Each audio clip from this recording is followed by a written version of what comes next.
Hai semua, selamat datang ke sesi penerangan kita hari ini. Jom kita terus selami satu topik yang sejujurnya sangat mendalam dan menarik.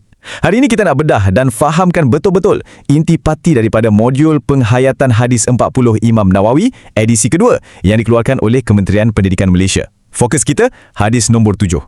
Tak kiralah anda ni seorang pendidik, pelajar atau sesiapa saja yang nak faham asas pandangan hidup yang lengkap melalui teks klasik ni, penerangan ni memang khas untuk anda. Kita akan kupas satu persatu, langkah demi langkah supaya senang faham dan yang paling penting, lekat dalam kepala. Okey, supaya kita semua jelas dengan hala tuju kita, ini struktur penerangan kita hari ini. Pertama, pengenalan hadis 7. Kedua, kita tengok 5 sasaran nasihat. Ketiga, macam mana nak buat secara praktikal. Dan akhirnya, kita rumuskan semuanya. Senang kan? Jadi, mari kita mulakan dengan bahagian pertama, pengenalan hadis 7 yang menjadi teras utama perbincangan kita. Cuba bayangkan macam mana satu perbualan yang sangat ringkas boleh bawa maksud yang begitu besar. Hadis ni diriwayatkan oleh Sayyidina Abu Ruqayyah Tamim bin Aus Al-Dari. Baginda Rasulullah SAW bersabda, agama itu nasihat. Cuba perhatikan reaksi para sahabat waktu tu. Mereka tak sekadar angguk setuju ya. Rasa ingin tahu mereka membuak-buak. Sampaikan mereka terus tanya, kepada siapa?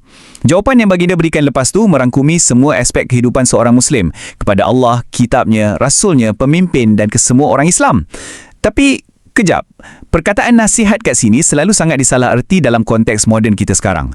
Kalau kita rujuk betul-betul modul terbitan Kementerian Pendidikan, nasihat dalam hadis ni bukannya sekadar bagi teguran atau kongsi pendapat macam yang kita selalu terfikir tu.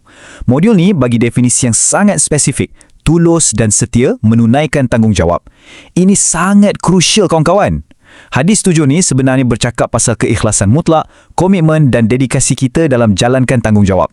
Ia terus ubah cara kita berfikir dari sekadar cakap-cakap kosong di mulut kepada tindakan dan kesetiaan yang luar biasa mendalam. Seterusnya, kita masuk ke bahagian kedua, 5 sasaran keikhlasan. Okey, 5 sasaran ni bukannya disenaraikan secara rawak tau. Ia sebenarnya satu susunan hierarki yang sangat-sangat logik.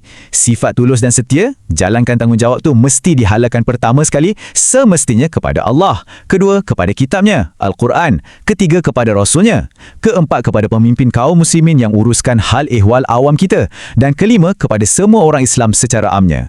Kalau kita cuba hafal atau buat semua benda serentak, memang rasa berat kan? Tapi bila dipecahkan secara berstruktur macam ni, otak kita lebih senang nak hadam dan proses satu demi satu.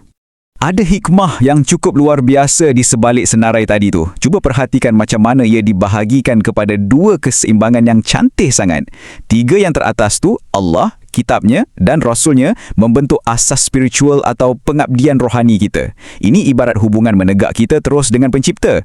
Lepas tu, 2 sasaran di bawahnya, pemimpin dan sesama Islam mewakili tanggungjawab sosial kita.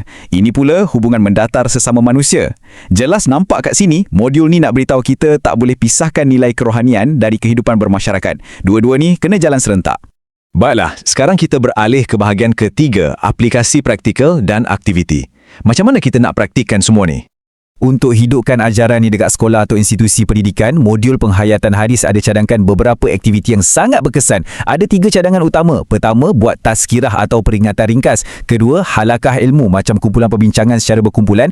Dan ketiga, selitkan bacaan hadis secara terbuka waktu perhimpunan. Semua langkah ni direka khas supaya kita dapat tanam sifat nasihat atau keikhlasan tadi pelan-pelan dalam komuniti kita. Sebagai contoh mudah, cuba bayangkan sekumpulan pelajar tengah duduk bincang sama-sama dalam satu halaqah ilmu. Dalam sesi ini, mereka bukan saja tengah tuntut ilmu fasal kitab dan ajaran Rasul, tapi pada masa yang sama, mereka sebenarnya tengah penuhi tanggungjawab nasihat kepada orang Islam yang lain. Mereka kongsikan masa, kongsikan tenaga dan bagi tumpuan ikhlas demi kebaikan kawan-kawan sekeliling. Inilah bentuk realiti untuk konsep yang kita sembang panjang tadi. Seterusnya, bila seseorang tu duduk dan ikhlas luangkan masa untuk baca atau dalami hadis-hadis Nabi, macam dalam aktiviti bacaan hadis, secara langsung dia tengah tunaikan tanggungjawab rohaninya terhadap Allah, kitabnya dan rasulnya. Aktiviti harian yang nampak simple macam ni lah yang sebenarnya akan bajakan hati kita dengan sifat tulus yang dituntut dalam agama. Ia perlahan-lahan akan meresap jadi sebahagian daripada rutin hidup kita yang biasa. Dan akhirnya kita tiba di bahagian keempat, ringkasan kita untuk hari ini iaitu nasihat sebagai tonggak agama. Bab dalam modul Kementerian Pendidikan ni diberi tajuk yang sangat besar, maknanya nasihat tonggak agama.